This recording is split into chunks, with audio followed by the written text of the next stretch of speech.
four एशियान kho kho championship 20 तारिखनिफ्राय 23 मार्चसिम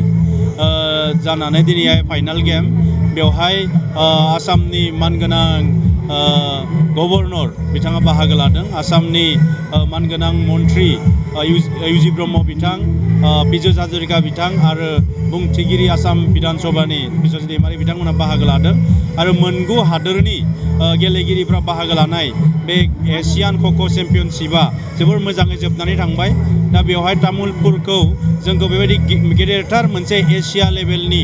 Asia हादोरमानि जि मोनसे game बे गेमखौ खुंनो होनायनि थाखाय जोङो आसामनि मानगोनां गिबि मन्त्रि जोंनि डक्टर हिमन्त बिश्व शर्मा बिथांखौ आं रोजा रोजा साबायखर बावदों जोंनि बिटिआरनि गाहाय मावफुं सोद्रोमा प्रमद बर' बिथांजों साबायखर बावदों एशियानि आरो इन्टारनेशनेल एशियान फेडारेसननि गासैबो बिबानगिरिफोरखौ साबायखर बावदों आरो जोङो मोनसे गोजोनथाव रादाब तामुलपुरनिफ्राय एबार सासे गेलेग्रा जोङो ख'ख'आव इन्डियान टीमाव मोननो हादों बे जोंनि थाखाय गोग्गाथाव बाथ्रा आरो बेनिख्रुइ बांसिन गोग्गाथाव बाथ्रा बर'नि जि बागुरुम्बा बेखौ ख'ख'नि टीम सङाव जों दिनै सोसननो हादों जाय टीम सङाव मोनफ्रोमबो बाहागो लागिरि एसियानि हादोरफोरनि रावफोरजों बानायनाय जादों दा बे रावफोरनि गेजेराव जोंनि बर'नि बागुरुम्बानि जि टीम सं बे बागुरुम्बाखौ सोफादेरनाय जादों दा बेनि थाखाय जोङो बे इन्टारनेशनेल लेभेलाव दिनैहाय जोङो मा होनना बुंदों बागुरुम्बाखौ मानसिफ्रा मोनथिनो मोनगोन जे तामुलपुर होननाय मोनसे जेनेबा जोङो गोग्लैसोनाय मोनसे जायगायावबो दिनै जों ख'ख'खौ खुंफुंनो हायो दा बेखौ जों बिटिआरनिफ्राय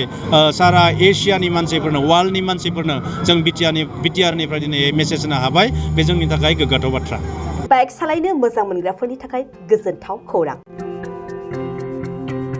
मार्च दाननि 22-23 आरो 24 अक्ट' सानथामनि थाखाय दावहारु अट' एजेन्सिया नोंथांनो लाबोगासिनो मेगालन काम एक्सचेन्ज मेला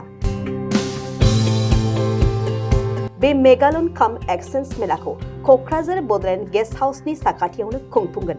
बे मेलायाव बारा नङा 14,999 रांसिमाव डाउन पेमेन्ट होनानै बाजाज कम्पानिनि गुबुन गुबुन बाइकफोरखौ ल'नाव लानो हागोन एक्सचेन्ज खालामग्राफोरनि थाखाय एक्सचेन्ज ब'नासबो थागोन